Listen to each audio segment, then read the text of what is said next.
Hey, bonjour à tous. Alors aujourd'hui, je vais vous faire une vidéo de vulgarisation sur les alcanes et en plus particulier les hydrocarbones saturés, enfin les hydrocarbures saturés.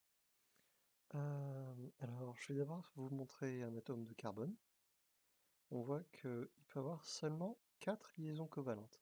Ça veut dire qu'un atome de carbone peut se connecter seulement à 4 atomes d'hydrogène par exemple, ou à 4 atomes différents. En revanche, un atome d'oxygène, lui, il a seulement 2 liaisons covalentes. Donc lui pourra se lier seulement avec 2 atomes d'hydrogène. Euh, Ici, par souci de détail, je vais juste poser les doublés non liants, mais on en parlera dans une vidéo plus tard. Donc on voit bien que ici, on a un atome de carbone pour 4 atomes d'hydrogène.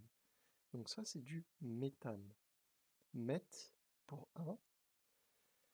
Ensuite, l'éthane a 2 atomes de carbone. L'éthane a 2 atomes de carbone avec 6 atomes d'hydrogène. Le propane, lui, il peut avoir 3 atomes de carbone avec 8 atomes d'hydrogène. Et là, on peut voir en l'occurrence que ici, je vais avoir un atome de carbone. Celui-ci, il va avoir 2 de ses liaisons occupées par 2 autres atomes de carbone. Et lui, il va avoir seulement 2 hydrogènes connectés à lui.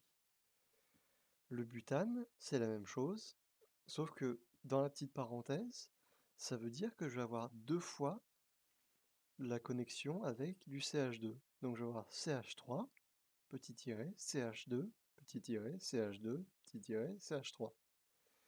Donc butane, c'est pour 4 carbones. Le pentane, penta, 5 carbones. Hexane, hexa, ça veut dire 6, comme un hexagone, 6 côtés. Donc je vais avoir 6 atomes de carbone dans ma molécule. L'heptane a 7 atomes de carbone.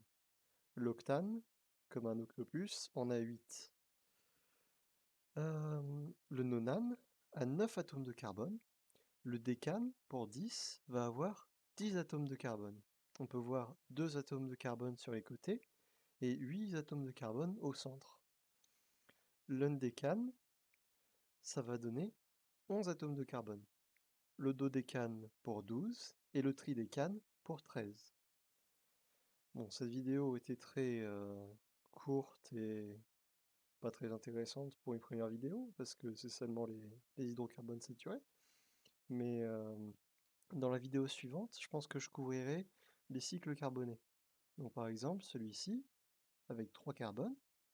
Ici, je vais avoir un hydrogène, pam pam, un hydrogène, encore, voilà. Et donc celui-ci, on va avoir 3 atomes de carbone, donc ça va faire référence au propane. Et vu que c'est un cycle, on va l'appeler cyclopropane. Bon, on verra ça pour la vidéo suivante. Je vous remercie d'avoir regardé ça et passez une bonne journée. Au revoir.